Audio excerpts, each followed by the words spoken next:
सर्वेश तिवारी जी, महाराज जी, मन में ईश्वर के प्रति अपार आस्था और विश्वास है, फिर भी तनाव और संकट के समय मन घबराता है। अज्ञान जब तक निवृत्त नहीं होता, देह भाव जब तक पुष्ट रहता है और भगवद विमुखता जब तक रहती है, तब तक चिंता, शोक, भय, उद्विग्नता ये दूर नहीं होती, ये बनी ही रहती है। इसी को दूर करने के लिए हर समय नाम जपने के लिए हम कहते हैं, हर समय प्रभु से जुड़े रहो। आस्था है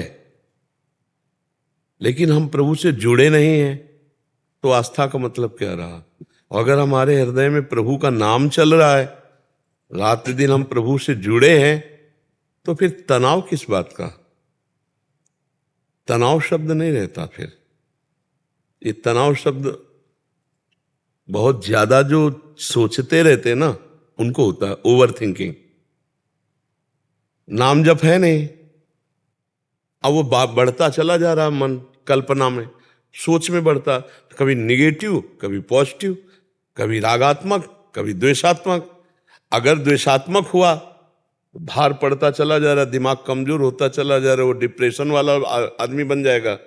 अगर रागात्मक तो गंदे आचरणों में उतरता चला जाएगा, तो भी वो परिणाम में डिप्रेशन में चला जाएगा। दोनों तरह से हानि है, राग और द्वेष दोनों तरह से हानि। राग द्वेष दोनों खोइए, खोजिए पद निर्वाण। इसलिए हम कहते हैं राधा राधा राधा राधा राधा, उठते बैठते चलते फिरते राधा राधा राधा राधा। अरे तुम्हारा तो शरीर, खान पान सब व्यवस्था है, तनाव किस बात की? तनाव ऐसा ना हो जाए, कहीं कहीं ऐसा ना हो जाए, ऐसा किया तो ऐसा क्यों नहीं हो गया, ऐसा क्यों? क्योंकि आस्था केवल जबान से कहने का विषय नहीं, वो हृदय का होना चाहिए।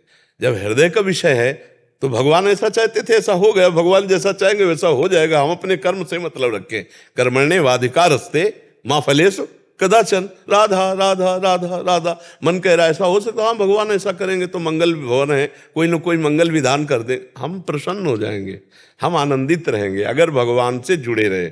हम जुड़े नहीं हैं। जैसे लोग कहते हैं हम भक्ति करते हैं, मंदिर जाते हैं, अरे मंदिर में रात दिन बने रहो और भगवान का चिंतन नहीं, चिंतन रुपया पैसा भोगों का, तो भक्ति थोड़ी हो गई। बात समझ रहा है, बात को अंदर से समझ रहा है। और आप 1000 कोस दूर हो वृंदावन से, मंदिर से, भगवान से प्रगट में, लेकिन अंदर से चिंतन कर रहे हो तो आप भगवान के समीप हो। चिंतन प्रधान, और चिंतन विषयों का हो रहा है, चिंतन भोगों का हो रहा है, रुपया खो रहा है, संसार का हो रहा है। और मंदिर में बैठे हैं 1 घंटा और कह देते हैं लेकिन हमें लाभ नहीं मिल रहा। नहीं भाई, चिंतन आपका कहां था? भगवान चिंतन पर जोर दे रहे हैं। गीता को देखिए, अनन्यश्चिन्तयन्तो माम ये जनाः पर्युपासते। भगवान कहे अनन्य चेता सततम यो माम स्मृति नित्य सा। अनन्य चिंतन पर जोर। तो आप राधा राधा या जो नाम प्रिय हो, खूब नाम जपना शुरू करो, देखो तनाव हटता है कि नहीं। भाई एक ही दवा है हमारे 1000 प्रश्नों के उत्तर की, एक ही दवा है, नाम जप। नाम जप करके देखो, आप आनंदित हो जाओगे, तनाव नहीं। जहां मन तनाव की स्थिति पैदा कर रहा है वहां नाम जप। आप क्या, भगवान शंकर भी, भगवान शंकर जी ने पहले सती को समझाया, पर जब सती के संशय दूर नहीं हुआ तो कहा जाओ परीक्षा ले लो जाके हमारे भगवान की। जो तुम्हारे मन अस संदेहु तो किन जाय परीक्षा लेहु। अब होई सोई जो राम रचि राखा, और को करी तर्क बढ़ावे शाखा, और अस कई लगे जपन हरिनामा। क्या होगा? अरे वही होगा जो भगवान, होई सोई जो राम रचि राखा। भगवान ने जो रच रखा है वही होगा। भगवान जो रच रखा है वो बड़ा मंगलमय होगा, क्योंकि भगवान मंगल भवन मंगलहारी है। तो हमको भी चिंता क्या करनी है, हमें दिमाग में तनाव क्यों रखना? देखो, पूरी सृष्टि का भरण पोषण भगवान कर रहे हैं, फिर भी तनाव नहीं है। शेष सैया पर शयन कर रहे हैं, फिर भी शांताकारम है। और हम भगवान के बच्चे हैं, भगवान के अंश हैं, हमें छोटी मोटी सेवा मिली है, तनाव। आपके परिवार में कितने लोग होंगे? 10 लोग, 20 लोग, इतने, इससे ज्यादा तो नहीं होंगे। आपकी पर्सनल तनाव वाला विषय, पत्नी पुत्र परिवार, अगर भाई है तो अपना अलग अलग व्यवहार होता है। हम कह रहे हैं एक परिवार में कम से कम 20 लोगों का मान लो, हम माता पिता और जितना, आपको प्रभु पर भरोसा की, आस्था की बात करते हो, लेकिन आपको भरोसा धन का है, आपको अपने विचार का है, अपने व्यापार का है। व्यापार में घाटा तो आप ऐसा महसूस करोगे मर गया, किसी काम का नहीं रहा। और अगर उसी समय पता चल जाए कि अभी एक व्यापार हमारा पूरा सुरक्षित है, लक्ष्मीपति भगवान हरि वो एक चुटकी में जो है पता नहीं कैसे से क्या क्या कर देंगे, तो आप प्रसन्न हो जाएंगे कि यार इधर का घाटा कहीं से पूरा कर देंगे, पक्का कहीं से पूरा कर देंगे। वो उनका भरोसा रखो। अगर एक दिन भोजन नहीं मिला है तो भी निराशा मत करो, वो एक दिन उसी रसोई से हजारों को भोजन दिला देंगे। वो बहुत सामर्थ्यशाली प्रभु है। इसलिए हमें लगता है तनाव रखने की तो जरूरत है नहीं, प्रभु नाम जपने की जरूरत है, प्रभु से जुड़ने की जरूरत है, हृदय से प्रभु से जुड़ने की जरूरत है। नरेंद्र सिंह जी रतलाम से। राधा वल्लभ श्री हरिवंश। गुरुदेव भगवान, पिछले 2 सालों से YouTube के माध्यम से आपके अमूल्य वचनों को सुन रहे हैं तथा आपकी कृपा से मानसिक राधा नाम जप का प्रयास करते हैं। आपकी कृपा से 2 सालों से मांस मदिरा बिल्कुल छूट गया है। हर 5-6 महीने में यहाँ आके आपके दर्शन करके सौभाग्य प्राप्त करते हैं। यद्यपि सारे संशय लगभग दूर हो गए हैं, फिर भी एक प्रश्न है महाराज श्री, यदि किसी गुरु कृपा से ज्ञान प्राप्त हो जाए या अपने स्वरूप का बोध हो जाए तो वो साधक जागृत अवस्था में अपने स्वरूप में स्थित रहता है तथा भक्ति में वासुदेव सर्वमिति की स्थिति में रहता है। किसी ज्ञानी और भक्त की स्वप्न तथा सुषुप्ति अवस्था किसी अज्ञानी से किस प्रकार भिन्न होती है तथा जिस प्रकार स्वप्न से जागने पर स्वप्न झूठ प्रतीत होता है, परंतु ज्ञान में संसार का अस्तित्व न होने पर भी ज्ञानी का निरंतर प्रतिक्षण लय की ओर जाता दिखाई देता है। महाराज इसका समाधान चाहिए। किसका प्रश्न है? हाँ, पहली बात तो है कि हम प्रश्न करते हैं, आप उत्तर दो। रसगुल्ला कैसा होता है? मीठा होता है। कितना मीठा होता है?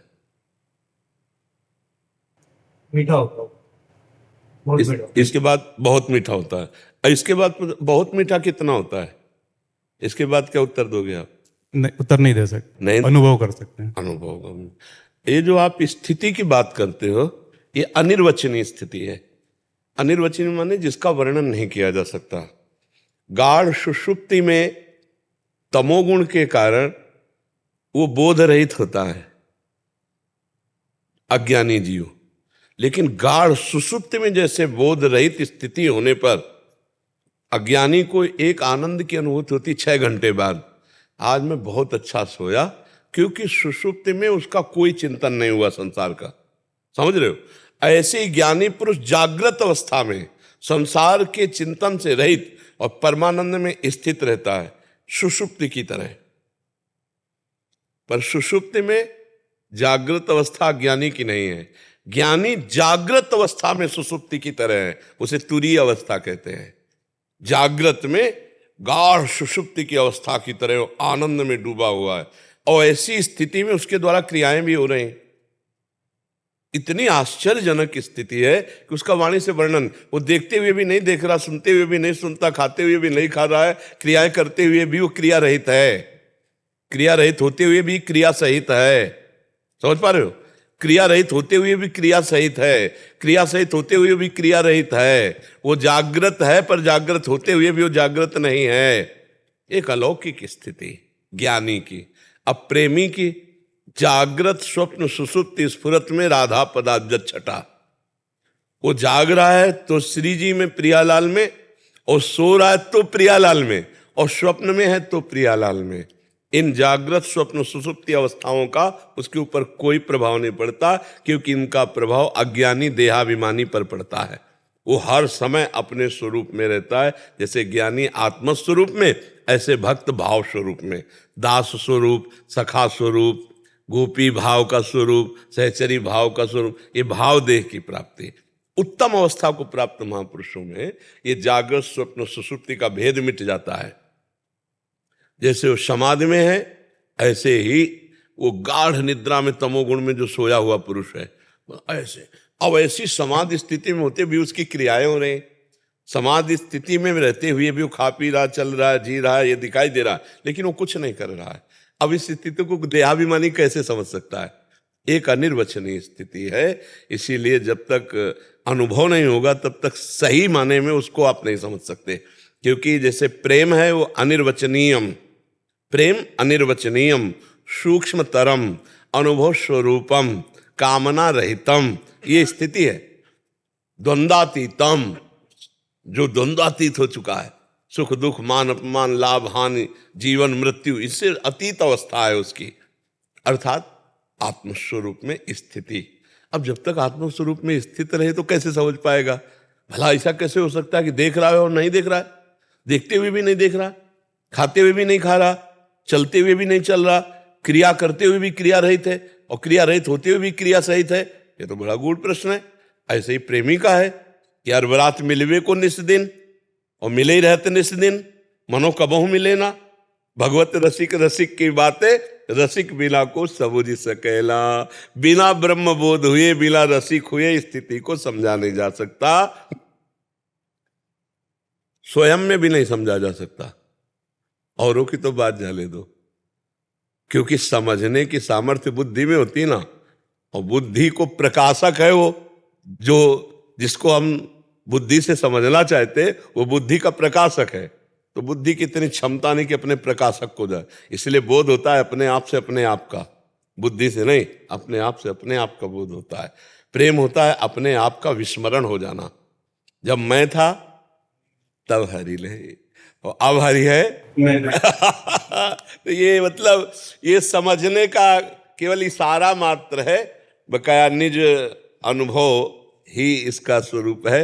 वाणी से तो केवल संकेत मात्र, चंद शाखा न्याय समझते ना, चंद शाखा न्याय की तरह है, अन्यथा स्थिति अनुभव गम्य है।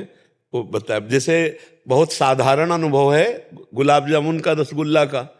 कैसा? बोले मीठा। बोले कैसा मीठा? बोले बहुत मीठा। बोले बहुत मीठा कैसा? बोले खा के देख लो, है नहीं? तो ये परमार्थ की अनुभूति अध्यात्म की चल के देखो, अनुभव करके देखो, ये केवल संकेत है कि वो द्वंद्वातीत है। जैसे भगवान ने स्थिति का वर्णन किया, निर्माण मोहा जित संग दोषा अध्यात्म नित्या विनिवृत्त कामा द्वंद्वे विमुक्ता सुख दुख संगई गच्छन्त मूढ़ा पदम अव्ययम तत्।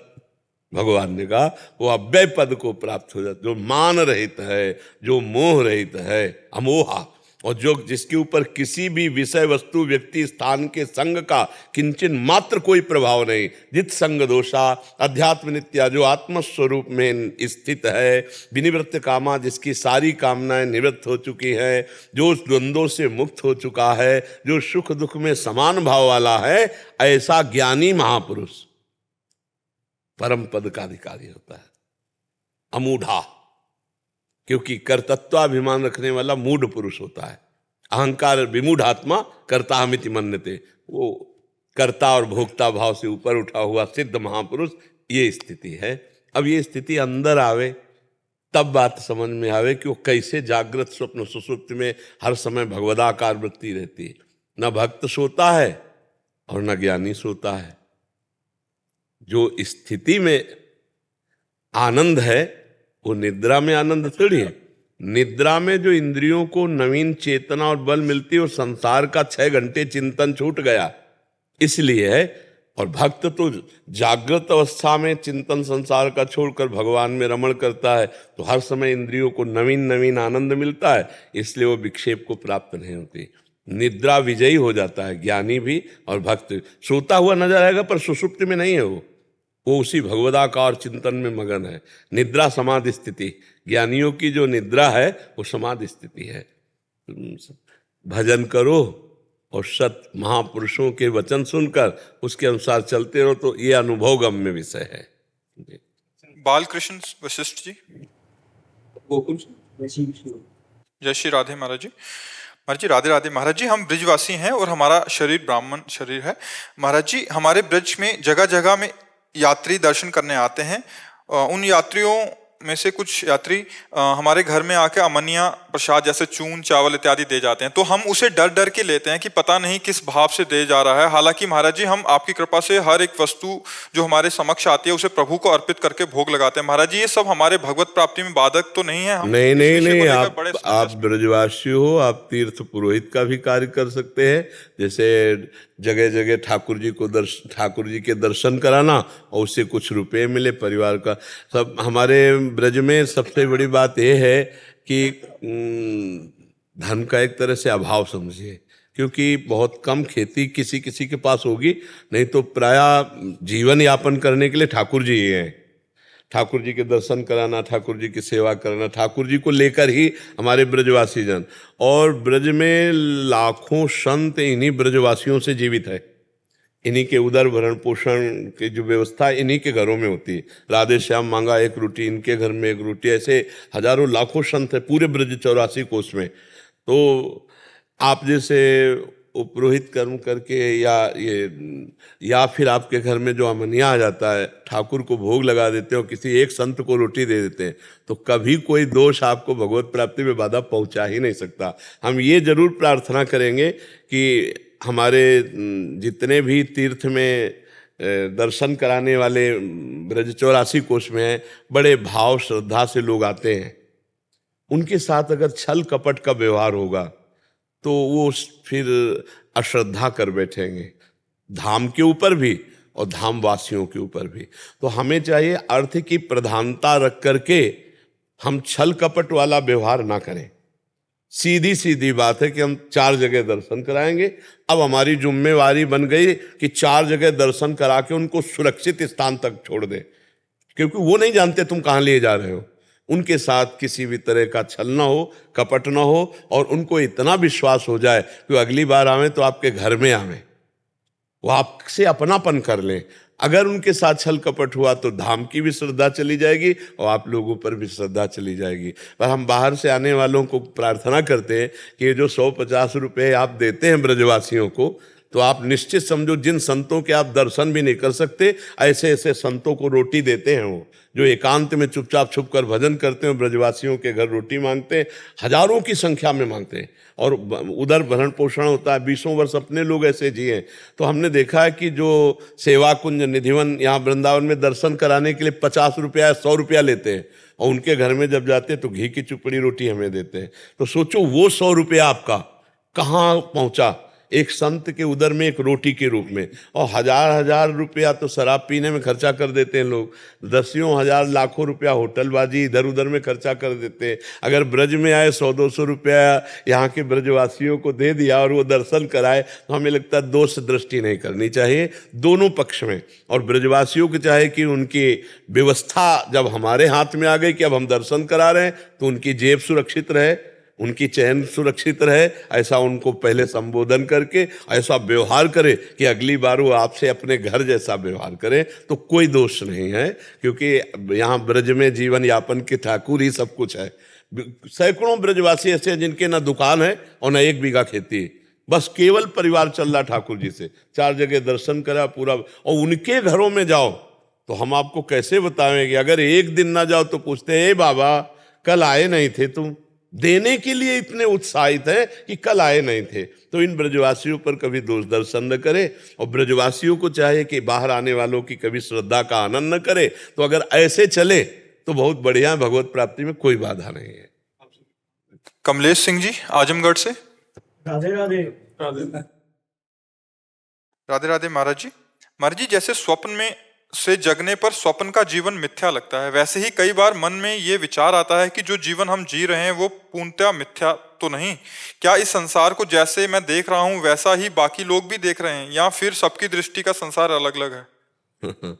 वैसे दृष्टि की ही सृष्टि है, जिसकी जैसी दृष्टि होती है वैसा ही संसार अनुभव में आता है। किसी को राम दृष्टि तो सिय राम में सब जग जानी, किसी की श्याम दृष्टि और किसी की काम दृष्टि, अलग अलग दृष्टि है। तो हमको जैसा दिखाई देता है वैसा आपको दिखाई देता है कि नहीं, आपकी दृष्टि, और आपको जैसा दिखाई देता है वो हमको दिखाई देता है कि नहीं, हमारी दृष्टि। ये संसार अपनी दृष्टि के अनुसार दिखाई देता है। आंतरिक बात बाय तो मान लो जो स्त्री देख रहे हो तो स्त्री दिखाई देगा, हजारों को लाखों को दिखाई देगा, लेकिन आंतरिक दृष्टि में वो स्त्री तत्व में भगवत तत्व देख रहा है कि नहीं। स्त्री शरीर में जो 5 भौतिक शरीर की रचना है उसमें भगवत तत्व देख रहा है कि नहीं, या उसमें काम भाव देख रहा है, या उसमें पूज्य भाव देख रहा है, या उसमें मातृ भाव। 100 स्त्री ही देख रहे हैं, लेकिन उसमें आंतरिक चिंतन 100 का अलग अलग होगा। तो जो चिंतन वही दर्शन माना जाता है। हाँ, तो इसलिए अपने को यही मानना है कि सबकी अलग अलग दृष्टि है, और एक दृष्टि हो गई जिसकी, वही जीवन मुक्त हो गया। एक दृष्टि भगवान के सिवा दूसरा कोई नहीं है। एको ब्रह्म द्वितीयो नास्ति। उपनिषद शास्त्र कहते हैं एक ब्रह्म के सिवा दूसरा कुछ नहीं है। अगर ये दिखाई दे रहा है तो सही दिखाई दिया, अब नहीं तो सही नहीं दिखाई दिया।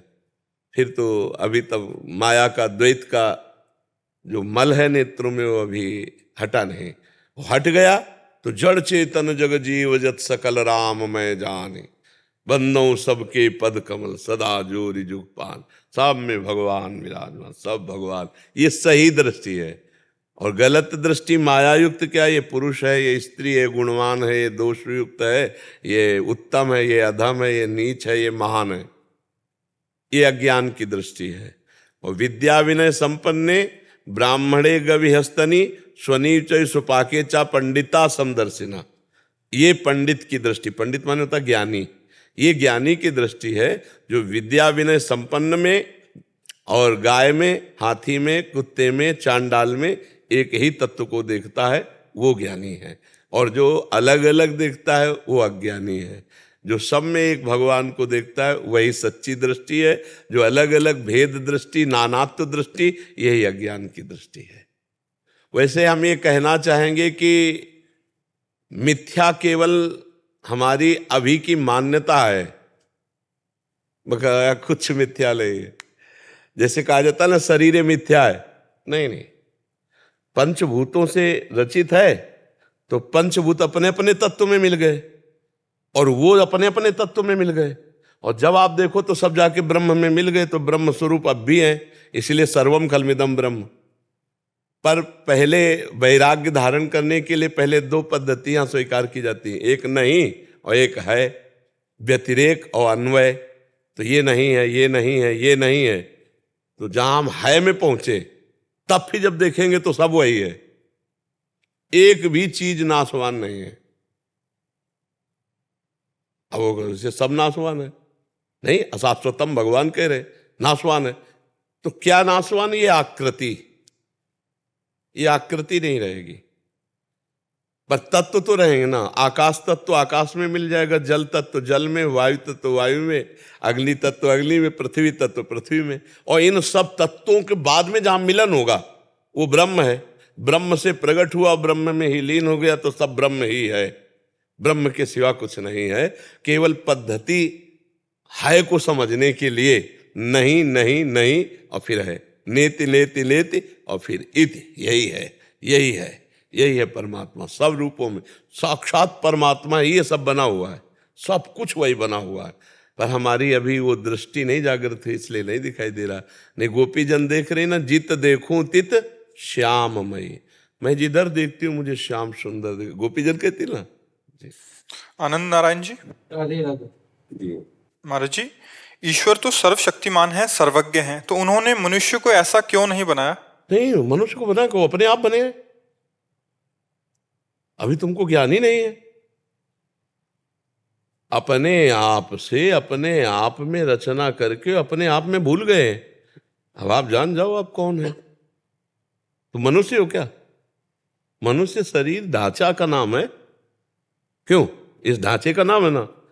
ढांचा तो वो नहीं है जो है, कहते वो निकल गया, अब तो ढांचा रह गया है। जब दूसरों को समझाते हो, दूसरा कोई रोता होता है, भाई देखो वो तो चले गए, अब ये शरीर है, अब इसकी अंतिम क्रिया कराओ, रोने से क्या होगा। मतलब शरीर से अलग है वो अलग है। वो कौन है? आप जान पाए कि आप कौन है? अपने ढांचे को आप मान रहे हो। कितने साल का शरीर है ये? 63 साल। 63? 63 साल हो गए आपको शरीर में रहते हुए, और आप अपने को नहीं जान पाए अभी तक। नहीं, ये प्रश्न मन में आ गया ना कि मनुष्य को क्यों फंसा दिया? किसको फंसा दिया? आप हैं कौन?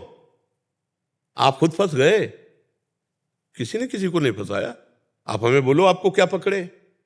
आप पकड़े हो शरीर को, आप पकड़े हो स्त्री को, आप पकड़े हो मेरी पत्नी, पुत्र को आप पकड़े हो, घर को आप पकड़े हो, रुपया को आप पकड़े हो। आपको कौन पकड़े? आप बोलो आपको कौन पकड़े? आप ही बंध गए। तो आप कौन है? अब लौटिए। तो आप पढ़ी लिखी बात कहेंगे मैं भगवान का अंश हूं, कहेंगे ना ऐसा?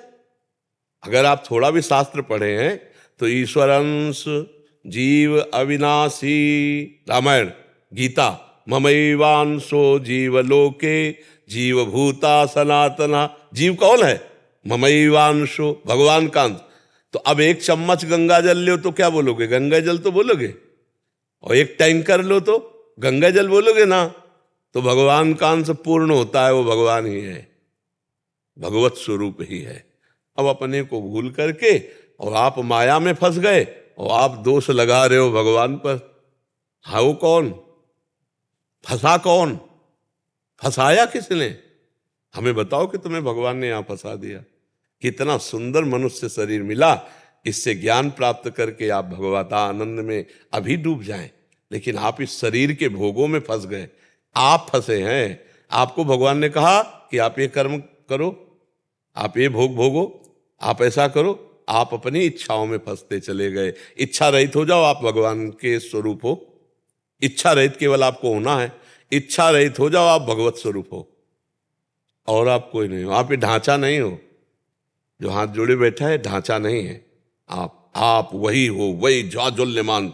देखो, इसमें बिजली है, इसमें बिजली है, इसमें बिजली है, और बड़े बड़े कारखानों में बिजली है। बिजली तो वही है, यंत्र के अनुसार काम कर रही। ठंडी हवा, गरम हीटर, ये सब ये यंत्रों का प्रभाव, बिजली का नहीं। बिजली तो पावर है। ऐसे ही बुरा आदमी, अच्छा आदमी, बुरे आचरण, गलत आचरण, ये माइंड, यंत्र की रचना। तत्व तो वही है जो पावर दे रहा है, वो एक ही तत्व है, परमात्मा, दूसरा नहीं। पर जी आपकी बात ये मतलब सुन तो ली, समझ भी धीरे धीरे आ रही, पर उसका अनुभव कैसे हो? भजन, इसीलिए तो भजन कहा गया है। बारी मथे घृत होए बरु, सिकताते बरु तेल, बिनु हरि भजन न भवतरी, या सिद्धांत अपेल। बिना भजन के कोई ज्ञान व्यान नहीं काम करता। क्योंकि अभी तो यही नजर आ रहा है, मेरा बेटा, मेरी बहू, मेरा पैसा। बिल्कुल। तो अभी तो ये सब ज्ञान की बातें केवल कहने सुनने की है, स्थिति तो शरीर में है ना। अभी काफी ऊपर से जा रही है। हाँ, तो इसीलिए भजन करे, भजन। इसीलिए हम सबको कहते हैं राधा राधा राधा राधा राधा, नाम जप करो, राम राम कृष्ण कृष्ण हरि हरि, बड़ा मंगल हो जाएगा। इसी से सब ज्ञान प्रकट हो जाएगा। आप भगवान पर दोष ना करिए कि उन्होंने हमें फंसा दिया। तो तुम कौन हो, बात समझना पड़ेगा। और क्यों तुमसे दुश्मनी है भगवान की फंसा देंगे? हमें बताओ, कितना बढ़िया व्यवस्था की है भगवान ने। हम लोगों को कितनी बढ़िया सुंदर मनुष्य दे दी है, कितनी सुंदर व्यवस्था की है कि यदि हम चाहें तो अच्छे राह पर चलकर आनंदमय ये जीवन व्यतीत करके और अंत में हम भगवान को प्राप्त हो जाए। भगवान की देखो, अगर रसोई यहाँ है तो शौचालय भी साइड में है। अगर शौचालय ना हो तो एक अधूरा घर है, नहीं है? ये रसोई है, यहां से जा रही तो शौचालय भी है। भगवान पूरा संसार निर्माण किया, अधूरा नहीं। तो इसमें सब कुछ है। अब आप पसंद क्या करते हो? भगवान ने कैसे फंसाया? आप फंस रहे हो। अगर आप शराब ना पीना चाहो तो आपके मुंह में बोतल कौन डाल देगा? आप मांस ना खाना चाहो तो आपको कौन खवा देगा? आप व्यभिचार ना करना चाहो तो कौन व्यभिचार कराए? ये कौन कर रहा है? आप कर रहे हो। भगवान ने आपको पावर दिया है, मान लो बोलने का पावर दिया। आप अच्छा बोल सकते हो या बुरा बोल सकते हो, ये छूट है आपकी। अब आप किसी को निंदा करो, गाली दो, तो ये तुम्हारी गलती है। बोलने का भगवान ने पावर आपको दिया। आप इससे अच्छा भी बोल सकते थे, आप दूसरे की प्रशंसा भी कर सकते थे, आप इससे भगवान नाम कीर्तन, भगवत गुण गा सकते थे। तो हमें भगवान को दोष नहीं देना।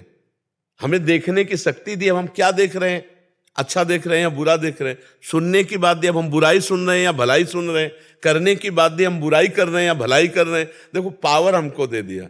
जैसे तुम्हें भूमि दे दी, जोतने बोने के यंत्र दे दिए, और बीज दे दिया सैकड़ों प्रकार का। अब आप जो बीज बोना चाहो, अब आप बो रहे बम्बूल और कह रहे हो दाग छुहारा नहीं दिया, बड़ा अनर्थ कर दिया। तो भगवान ने दाग छुहारा का भी बीज दिया था, आप वो बो देते।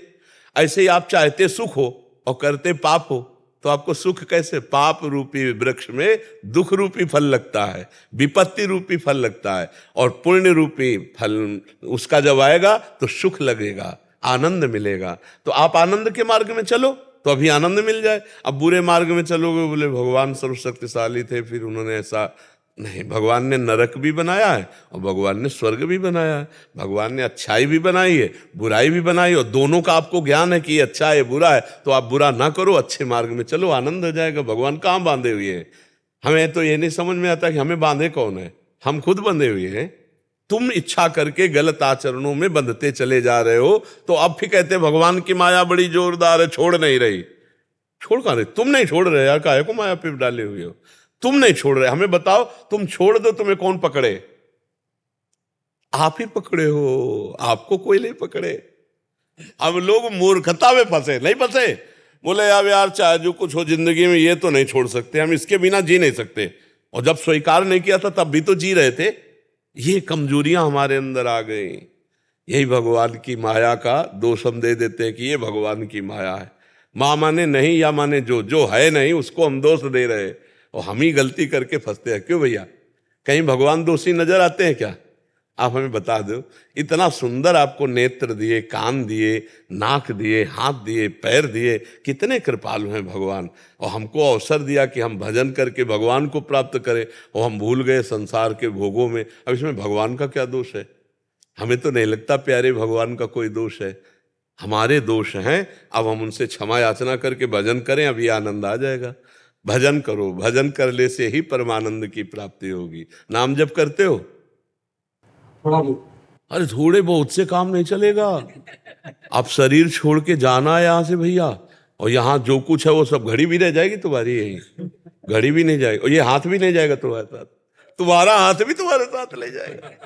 और का हाथ का, और कोई कौन हाथ हमारा पकड़े? हमारा हाथ भी नहीं रहेगा, यही सब जला दिया जाता है। केवल नाम जप जाएगा और आपके किए हुए शुभ अशुभ कर्म जाएंगे। इसलिए सबसे प्रार्थना है, मन लगे ना लगे, खूब नाम जप करो, उठते बैठते चलते। इसमें पैसा नहीं लगता भाई, राम राम हरि हरि कृष्ण कृष्ण राधा राधा, इसमें कहने पैसा लगता है क्या? खूब नाम जप करो। आज से और बढ़ाओ नाम जप। वो एक ले लो काउंटर, बोले ऐसे बड़ा, उसमें मन भी लगता है कि बोले 1000 हो गए, हाँ 1500, उसमें मन लगता है, ले लो। बहुत बढ़िया धन है भगवत नाम। कबीरा सब जग निर्धना, धनवंता नहीं कोई, धनवंता सोई जानिए जाके राम नाम धन। आप जब के देखना, आनंद आ जाएगा। आप भगवान से शिकायत करना बंद कर दोगे, रोना शुरू कर दोगे, और भाषा बदल जाएगी। कितनी कृपा है प्रभु आपकी हमारे ऊपर, ऐसा अनुभव होने लगेगा। ठीक है। देवराज चंद्रा जी, राधे राधे। महाराज जी, बच्चों के अच्छे बुरे संस्कार के उसके माता पिता उत्तरदायी हैं, लेकिन जब घर में, स्कूल में, टीवी। दो बातें हैं। एक तो उस बच्चे का पूर्व जन्म का संस्कार, और दूसरा नवीन संस्कार माता पिता। केवल माता पिता ही नहीं, ऐसे देखे गए माता पिता बहुत बड़े भक्त और पुत्र महान दुष्ट, पूरा दुष्ट देखा गया है। बहुत से ऐसे देखे गए कि माता पिता बड़े दुष्ट स्वभाव के, सब खान पान, और लड़का मतलब बिल्कुल साधु स्वभाव का। तो कई विपरीतताएं देखी जाती हैं। इसलिए हमने बोला कि पूर्व जन्म का संस्कार और माता पिता का शिक्षण, ये संस्कारों में आता है। पूर्व जन्म का संस्कार बहुत जोर का होता है, बहुत जोर का होता है। तो माता पिता का बहुत प्रयास होने पर भी यदि सफलता ना प्राप्त हो तो उसे पूर्व संस्कार समझना चाहिए। और माता पिता अगर प्रयास करें तो कुछ नवीन संस्कारों में परिवर्तन दे सकते हैं, पूर्व संस्कारों में नहीं। पूर्व संस्कार धूर्त या उज्जवल दोनों प्रकार के होते हैं, कुमति या सुमति के। अगर कुमति के हुए तो लाख कोशिश कर लो, आप परिवर्तन नहीं कर सकते, और सुमति के हुए तो थोड़ा सा सहारा देने पर भी वो आगे बढ़ता चला जाएगा। तो क्या कहना चाहते हैं आप? हमें कितना, कहाँ तक प्रयास करना चाहिए? अभी शायद इसका उत्तर अभी मिल गया कि हम एक प्रयास कर रहे हैं, इसके बाद अगर हम असफल हैं तो समझते हैं पूर्व जन्म का संस्कार। इसको विवश करके सुनो, भरत भावी प्रबल बिलखि कहो मुनिनाथ, हानि लाभ जीवन मरण जस अपजस विध्यान। एक हम उसको 1 बार 2 बार 3 बार 4 बार समझाते चले जा रहे हैं, फिर भी नहीं समझ रहा है। अब उसको भोगना है, अब उसको अपनी गति भोगनी, इसलिए वो आपके उपदेश नहीं मानेगा, वो अपने मनमानी आचरण करेगा। पूर्व संस्कार बहुत प्रबल होते हैं, विनाशकारी होते हैं। देखो भगवान श्री कृष्ण धृतराष्ट्र को भी समझा रहे हैं, दुर्योधन को भी समझा रहे हैं, कर्ण को भी समझा रहे हैं, लेकिन तीनों की समझ में आते हुए भी कुछ नहीं आ रहा। जो कह रहा है कि धर्म में प्रवृत्ति ले, तो भगवान भी दूत बन के गए, नहीं समझ में आया। तो माता पिता को ये, इसीलिए हम बीच में बोल पड़े थे कि उनको ध्यान रखना चाहिए कि पूर्व जन्म का आया हुआ जीव है, इसके क्या कर्म हैं। अगर वो आपकी बात नहीं मान रहा तो ज्यादा गुस्सा होने की जरूरत नहीं है, उसका पूर्व कर्म उसको नष्ट करेगा, उसको ले जा रहा है। आप केवल आपका भी कर्म है उसके संयोग से, तो आप दुखी या सुखी हो सकते हैं। अच्छे कर्म वाला तो देख देख के सुखी होंगे, बुरे कर्म वाला तो देख देख के दुखी होंगे, क्योंकि आपका भी कर्म उससे जुड़ा हुआ है, तभी आप पिता बने हैं आकर के। तो जहां तक हो सके बचाने की कोशिश करें, जब ना हो तो भगवान की शरण में हो जाए कि हे भगवान अब आप देख लो, मेरे बस की बात नहीं रही। तो फिर आगे जीव अपने कर्मानुसार फिर दुख सुख भोगता है। और आजकल के बच्चे तो माता पिता का कहा मान ले, ये कोई हमें लगता है पूर्व जन्म का बहुत आपका भजन होगा जो आपका कहा मान ले आपका बच्चा, नहीं तो बड़े उद्दंड स्वभाव हो रहे हैं। जबकि विद्या से विनय आती है, तो डिग्रियां हैं लेकिन उद्दंडता बहुत है। ऐसे उत्तर दे देते हैं उद्दंडता पूर्वक, जहाँ मात पिता प्रभु गुरु के वाणी बिनहि विचार करी शुभ जानी, जहाँ प्रातः काल उठ के रघुनाथा मात पिता गुरु नावे। अब वो सब धर्म, कौन बेटा अपने माता पिता के चरणों में मस्तक रखता है? कोई बिरला ही होगा, नहीं तो चरणों में रखने की तो बात ही खत्म हो गई है। अब वो मोबाइल में देख रहे हैं, देखो आप अपना पढ़ाई का कार्य देखो, आप क्या गेम देख रहे हो, क्या ऐसे वो उल्टा जवाब दे देंगे, उनको डांट देंगे, अपने माता पिता को डांट देंगे। तनिक भी दया नहीं उसके अंदर अपने पिता के प्रति, केवल अपनी वासना की पूर्ति के लिए। और वो बेचारे बूढ़े माता पिता ऐसे तो बहुत, तो आजकल अगर बच्चा अपने माता पिता की बात मान जाए तो हमें लगता है बहुत तपस्या रही है माता पिता की, जो बच्चा मान जाए, नहीं तो बहुत ही उद्दंडता बच्चों में आ गई है। पढ़ाई जहाँ विनम्रता आनी चाहिए, विनयम विद्या विनयम ददाति, वहाँ उद्दंडता जागृत हो रही। बड़े बुजुर्गों की बात ना मानना, और संतों महात्माओं की बात ना मानना, शास्त्र की बात ना मानना। अब ये तो आज भगवान की असीम कृपा है कि हमारे नौजवान भाई कुछ हमारी बातें सुन रहे हैं और मान रहे हैं, ये हम भगवान की बड़ी कृपा मान रहे हैं। नहीं तो अपने बाप की नहीं मानते, हमारी क्या मान जाएंगे? हम तो बाबा जी हमारी बात क्या मान जाएंगे, अपने बाप की नहीं मानते। ये तो भगवान की कृपा कहो कि मान रहे हैं। तो जहाँ तक हो सके तहाँ तक अंतिम श्वास तक अपना प्रयास करना चाहिए। फिर जब हार हाथ में आ जाए तो समझना चाहिए इसका प्रारब्ध भोग यही है। प्रयास तो हमने बहुत किया, माता पिता प्रयास ही कर सकते, इसके आगे नहीं कर सकते। माहौल भी घर में ऐसे ही रहता है महाराज जी कि मोबाइल हो कि स्कूल भी हो, तो हर जगह भोगवाद ही सिखाया जाए। बच्चों को अच्छे स्कूल में भी डाले हैं, वहां भी भोगना भोग ही सिखा रहे हैं। हमको ये लगता है हमारा जो परिश्रम है वो व्यर्थ जा रहा है। क्योंकि देखो आधुनिक पढ़ाई में तो प्रवीण आपको मिल जाएंगे, लेकिन अध्यात्म शून्य मिलेंगे। टीचर भी बहुत से ऐसे हैं जो अध्यात्म शून्य वासनाओं के कीड़े हैं। खुल जाती है तो पकड़ में आ जाता है कि वहां का प्रिंसिपल पकड़ा गया, वहां का मास्टर पकड़ा गया। क्यों? बड़े प्रवीण हैं लौकिक विद्या में, लेकिन अध्यात्म विद्या ही काम क्रोध आदि को वश में कर सकती है, लौकिकी विद्या थोड़ी कर सकती है। ये आधुनिक पढ़ाई काम क्रोध आदि को बढ़ावा दे सकती है, लेकिन उसको शासन में लेने के लिए अध्यात्म विद्या चाहिए। बाहरी शत्रु को हम बाहर गोली से मार सकते हैं, लेकिन आंतरिक शत्रु को अध्यात्म से ही मार सकते हैं। तो आजकल के टीचर अध्यात्म विहीन जो हैं, उनसे संभावना नहीं है कि बच्चों के संस्कार या अच्छे चरित्र की नहीं संभावना है।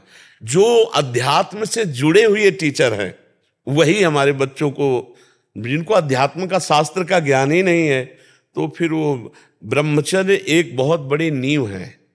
चाहे गृहस्थ में जाना हो या अध्यात्म में चलना हो, दोनों मार्ग के लिए ब्रह्मचर्य जरूरी है। तो ऐसे गंदे आचरण सिखाने वाली पढ़ाई, गंदे आचरण सिखाने वाले डॉक्टर, हमारे बच्चों की नवीन पीढ़ी बहुत बुरी तरह गिरती चली जा रही। कई ऐसे जैसे हस्तक्रिया आदि ऐसे शिकार हो रहे हैं नए नए बच्चे, जिनसे वो परमार्थ विहीन हो रहे हैं। और खुल करके तो अब चलने ही लगा बॉयफ्रेंड गर्लफ्रेंड, ये सब चलने लगा। इससे क्या होगा? वैसे ही इंद्रिय और मन काबू में नहीं थे, अब ये और छूट हो गई कि तुम जहां राजी हो, तुम राजी हो तो तुम्हें कोई बोल नहीं सकता। इतने पढ़े लिखे बुद्धिमान बच्चे और ऐसे मार्गों में जा रहे हैं कि अगर उनको रोकना चाहो तो आप रोक नहीं सकते। अच्छा, रोकने के लिए यही सब है? अच्छा, अपने तो हाथ जोड़ के समझा सकते हैं, तो जो मदान्ध बच्चे हैं वो ये भाषा थोड़ी समझते हैं। अब माता पिता हर समय बच्चे के साथ थोड़ी है। अब बच्चे स्कूल जा रहे हैं, पैसा ले रहे फीस के लिए या स्कूल के लिए, और मनमानी इधर उधर। तो हमें लगता है कि अगर माता पिता प्रयास करें और गुरु टीचर प्रयास करें और उनको वातावरण थोड़ा आध्यात्मिक मिले तो ही बदल सकते हैं, अन्यथा नहीं। महाराज जी, एक निवेदन है आपसे। गोस्वामी जी लिखे हैं, मात पिता बालकन बुला, उधर आजकल तो पिता नहीं पिवा साधन शंकर बाबा, जिनके यह आचरण भवानी के जानो निश्चल संप्राणी। हाँ, पर बदला जा सकता है, अध्यात्म से बदला जा सकता है। घोर व्यभिचारी वैश्यागामी हिंसक भी महात्मा बन गए, संतों के संग से बल गए, नहीं बल गए। तो हमें निराश तो होना नहीं है, अंतिम श्वास तक बदलने का प्रयास करना है। आप पूछ रहे थे कि कहाँ तक? अंतिम श्वास तक। जब तक हमारा जीवन है हम प्रयास करते रहेंगे, और बच्चा ना सुधरे भगवान जाने और बच्चे का कर्म जाने, पर पिता है तो अंतिम श्वास तक उसे बचाने की कोशिश करेंगे, अंतिम श्वास तक उसका सहयोग करेंगे। वो भले गाली दे के चला जाए, पर हमको खबर मिलेगी तो हम उसका सहयोग ही करेंगे। ऐसा माता पिता का भाव होना चाहिए। और फिर अगर वो नहीं तो फिर उसका प्रारब्ध भोग हो तो भोगना ही पड़ेगा जी। पंडित श्री सतवीर सत्यानंद जी। शत शत नमन महाराज जी। महाराज जी, मैं 37 वर्षों से सदगुरु कृपा से भगवान शिव आराधना में संलग्न हूँ, परंतु जब मैं शिव मानस पूजा से स्तुति करता हूँ तो मुझे यहाँ आकर शंका हो जाती है। उसमें एक लाइन आती है, यदक्त करोमि तदखिलम शंभो तवाराधनम। इनका भाव यह है कि मतलब हर एक कार्य, मतलब जो भी हम करता हूँ वो शिव आराधना कैसे हो सकता है? कह रहे हमें लगता है कि कुछ तो हो सकता है, कुछ नहीं। इसमें आपको ये समझना है कि कुछ तो हो सकता है, कुछ नहीं हो सकता है। ये उसकी बात कर रहे जो अज्ञानी जीव भगवान से विमुख है, क्योंकि उसके द्वारा अहम से होते हैं, तो अहम के कारण कुछ पापाचरण होते हैं और कुछ पुण्याचरण होते हैं। लेकिन यहाँ जो स्तोत्र का भाव है वो शिव समर्पित है। शिव समर्पित का शरीर भी भगवान को समर्पित है, मन भी भगवान को समर्पित है और स्वयं भी समर्पित है। तो उसके द्वारा जितने आचरण हो रहे हैं, देखो यहाँ तो तुम शिव आराधना पर कर रहे हो। देवर्षि नारद जी ने एक भक्ति का सूत्र गायन किया कि भक्ति का स्वरूप क्या है? बोले तदर्पिता अखिलाचारिता तद्विस्मरणेन परम व्याकुलतेन। अखिलाचारिता का मतलब समझते हो आप? समस्त आचरण, समझते हो? गीता जी में भगवान आदेश कर रहे, ये तो सर्वाणि कर्माणि मयि सन्न्यस्य मत्पराः अनन्ये नैव योगेन माम ध्यान्ति उपासते। ये तो सर्वाणि कर्माणि का मतलब समझ रहे हो ना? नहीं समझ रहे हो? सर्वाणि कर्माणि है ना, सर्वाणि कर्माणि तदर्पिता अखिलाचारिता कर्म करोमि तदखिलम संभो द्वारा बात कर्म करोमि। वहां पर ये अगर यद्यत सत्कर्म करोमि सत्कर्म तो पूजा। आप इसमें भाव समझना, वो संभो तवाराधन करने वाला है ना, तो वो तत् कहे या न कहे, यद्यत कर्म करो, जो मैं कर्म कर रहा हूं वो आपकी आराधना बन जाए, क्योंकि वो शिव का समर्पित है, तभी माना जाएगा। शिव भक्त तभी तो होता महाराज, मतलब जैसे हम मतलब कार्य करते हैं जी, और करने में लगे हैं, समर्पित नहीं हो पाए। नहीं, ये बात हमारी समझना होगा कि जब तक करता है, कर्ता अगर बकाया है तो उसके द्वारा अपराध बनते हैं। और साधना का स्वरूप है कर्तत्व भाव भगवान में समर्पित करना, अहम को भगवान में समर्पित करना। तन वांग मनोभिर अमलई सोहम तवई वाश्रिता। भक्त का स्वरूप क्या जानते हो? तनु वांग मनोभिर अमलई सोहम तवई वाश्रिता। शरणागति अगर नहीं तो फिर आराधना किस बात की? और ये शरणागति है, तनु वांग मनोभिर। तो अगर आप अपने को अभी ये मान रहे हैं कि मैं कर्म करता हूं, तो आपके ऊपर शासन लगता है। तस्मात् शास्त्रम प्रमाणम ते कार्याकार्यो व्यवस्थितौ। आप शास्त्र के अनुसार कर्म करें। अब शास्त्र के अनुसार जो कर्म होगा तत्कर्म होगा या स्वकर्म होगा? विचार कर, वो स्ववासना से युक्त होगा या शास्त्र सम्मत होगा? तो वो शिव अर्पित हुआ कि नहीं हुआ? तो उसमें आप कैसे भेद डाल सकते हैं कि कुछ अर्पित करेंगे कुछ नहीं। गीता जी में आपने पढ़ा है यत करोषि। मैंने यही कहा था कि यद्यत सत्कर्म करोमित शिवा तो आराधनम, भगवान जी सत्कर्म आपके आराधना है, अगर जो मेरे से गलत कर्म करते हैं मैं आपकी आराधना उसको कैसे मानूं? गलत कर्म हो कैसे सकते हैं? जैसे हम चल रहे हैं, जी। चीता मर गया और कुछ हो गया, उसका प्रारब्ध है, हमारे द्वारा किया हुआ कर्म नहीं है वो हमारे द्वारा किया कर्म नहीं। किया कर्म तब माना जाता है जब हम किसी चीटे पे जान के पैर रखेंगे, हमारी चेष्टा नहीं। ऐसे तो हमारी श्वासों से बहुत से जीवों की हत्या हो रही। जानबूझ करके भी मार देते हैं, जैसे मच्छर आया तो वो भक्त नहीं है। हम अगर मच्छर बैठा हुआ है तो उसे धीरे से उड़ाएंगे, हम उसकी हत्या नहीं करेंगे। अब जानबूझकर भी अगर हत्या होती है तो मन वचन कर्म से हम भगवान की शरण में हैं और भगवान उन अपराधों का क्षमापन, पापोहम पाप कर्मा हम श्लोक आदि के नहीं क्षमापन के, तो वो क्षमापन के भी श्लोक तो कहे जाते हैं। और फिर स्तोत्र के एक एक अक्षर में अगर त्रुटि हो जाए मात्रा में, उसके लिए यदक्षरम पदम भ्रष्टम मात्रा हीनम चेत भवेत। तो हमारे अगर किसी कर्म में दोष हो जाता है, कोई अपराध जनित क्रिया हो जाती है, तो हम उसको भी भगवान से क्षमा याचना करते हैं, प्रार्थना करते हैं। लेकिन हमें ये लगता है कि यहाँ जो स्तोत्र में कहा जा रहा है वो एक समर्पित हृदय वाला शिव भक्त बोल रहा है। किसका स्तोत्र है? महाराज जी शिव मानस पूजा नहीं, ये किसका? भगवान शंकराचार्य जी का है। शंकराचार्य जी। तो अब आप सोचो, इतने उच्च कोटि के महापुरुष कह रहे, कोई आप थोड़ी बोल रहे हो, समझ रहे हो ना? आद्य गुरु भगवान शंकराचार्य जी बोले, इसीलिए तो हम कह रहे। तो भक्त में या उच्च कोटि के महापुरुष में असत क्रिया की संभावना ही नहीं होती। और दूसरी बात आपको और बता दे, यदि चंदन डालो आग में तो आग हो जाएगा, लोहा डालो आग में तो आग हो जाएगा, और विष्ठा पड़ जाए तो आग हो जाएगी। अगर आप ऐसे हो जाओ, देखो शरणागत और ब्रह्मबोध संपन्न महापुरुष, अगर पूरी सृष्टि का विनाश हो जाए तो भी उसके द्वारा अपराध नहीं माना जाएगा, क्योंकि वो भगवान में पूर्ण तन्मय और वो स्वरूप में स्थित। अर्जुन जी को भगवान ने यही समझाया है कि तुम अपना मन बुद्धि मेरे में स्थित कर दो, इसके बाद मैं हूं अहम तो हम सर्व पापे भ्यो मोक्षयिष्यामि मा शुचा सर्वधर्मान परित्यज्य मामेकम और मय्येव मनाधत्स्व मयि बुद्धिम निवेशय। तो निवसस्य, तू कहाँ रहेगा? तू मेरे में रहेगा। तो वहां गुरुजनों को मार रहे हैं, तो हम थोड़ा उठें, इस कर्म प्रपंच से उठकर थोड़ा भगवत शरणागति और आत्मबोध की तरफ समझे, तो हमारे अंदर ये प्रश्न ही नहीं रह जाएगा। एक सिद्धांत में आता है, गुण तुम्हार समुझे निज दोषा, जेहि सब भांति तुम्हार भरोसा। आप सिद्धांत इसको पकड़ रहे हैं। इसी सिद्धांत से जब भक्त आगे बढ़ता है तो गुण दोष दोनों से परे हो जाता है। सुनो तात मायाकृत गुण और दोष अनेक, गुण या उभय ले देखी देखी सो अविवेक।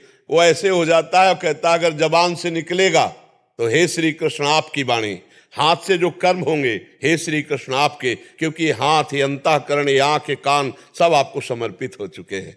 स्तोत्रान सर्वागिरो, वाणी जो निकलेगी वो सब आपका स्तोत्र होगा, और जो भी कर्म होंगे वो सब आपकी उपासना बन जाएगी। उसी भाव को तो आद्य गुरु भगवान शंकराचार्य जी कह रहे हैं। हमसे जो कर्म इस शरीर से बनेंगे, अब वो समझाने के लिए कह रहे हैं, अब हम नहीं रह गया, मैं नहीं रह गया, दोनों का मैं लीन हो जाता है। जो उस कोटि तक जाने के लिए हमने यद्यत सत्कर्म करोमि तत्क्षरम संभव आराधनम, सत्कर्म को ही आपकी आराधना माना है।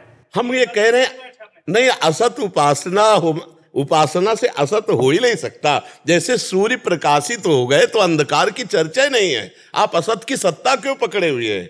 ना सतो विद्यते भाव ना भाव विद्यते सत्ता, आप क्यों पकड़े हुए? बात तो यही है ना। हमारी बात जो बार बार हम आपको समझा रहे हैं, इस जिसकी सत्ता नहीं उसको इतना जोर से क्यों पकड़े? उसकी सत्ता है क्या? ना सतो विद्यते भाव। आप भगवान के भक्त हैं, सूर्य का प्रकाश होने पर अंधकार रह नहीं सकता। अगर अंधकार है तो फिर अभी सूर्य उदय नहीं हुआ, तो फिर हमको प्रायश्चित करना चाहिए जो हमसे अपराध बने, और सत्कर्म भगवान को अर्पित करने चाहिए।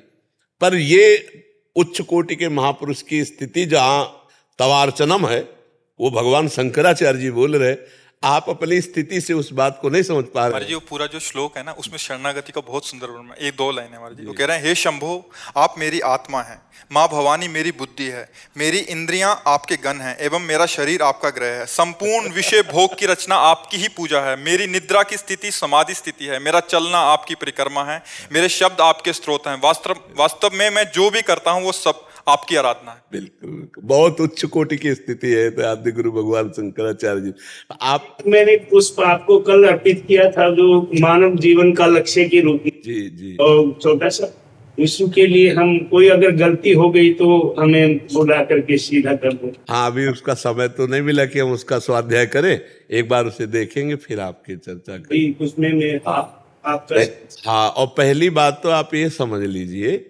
कि आप ये जो कर्ता बने हुए हैं इसको थोड़ा आप मिटाने की कोशिश कीजिए। ये आप कर्तृत्व भाव में बहुत अधिक लिप्त हैं। आपसे कराया गया है, आप इस पर आइए, अभी सुखी होना शुरू हो जाएंगे। आप कोई व्याख्या नहीं कर सकते, आप कोई किसी भी ग्रंथ को प्रकाशित नहीं कर सकते, आपसे कराया गया है, फिर आपको परेशानी क्या है? समस्या जब हम कर्ता होते हैं तो उसमें प्रशंसा या दोष ये दोनों बातें, और जब हमसे कराया गया है तो हम दहाड़ के बोलते हैं, बोले ये गलत है, वो आप देख लो गलत है, मुझसे कहला दिया गया, आप देख लेना, किसी भी शास्त्र में देख और ढूंढ लेना, कहीं ना कहीं आपको मिल जाएगा। क्यों? हमें पता है मैं नहीं बोल रहा हूं, मेरे अंदर से बैठा हुआ प्रभु बोल रहा है, और जब प्रभु बोल रहा है तो हर शास्त्र प्रभु के हैं, आप लिख लो। तो थोड़ा कर्तृत्व भाव पर मिट्टी डालने की कोशिश कीजिए और उसको घुमा के लाइए कि भगवान शंकर की प्रेरणा, गुरुदेव की प्रेरणा, हरि की प्रेरणा से ऐसा वो हुआ, और अगर कोई सुधार की जरूरत हो तो प्रभु बता देना। कर्तृत्व भाव को हटाने की कोशिश कीजिए। ये कर्तृत्व और भोक्तत्व भाव में विमूढ़ता छुपी रहती है। ये मतलब थोड़ा आप समझना, अहंकार विमूढ़ आत्मा करता हमिति मन्यते, मैंने ऐसा किया है, मैं ऐसा कर सकता हूं, मैं ये करूंगा, इससे ऊपर उठिए थोड़ा। आप समझ पा रहे हैं? समझ जी। राधा राधा राधा राधा राधा राधा राधा राधा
राधा राधा राधा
राधा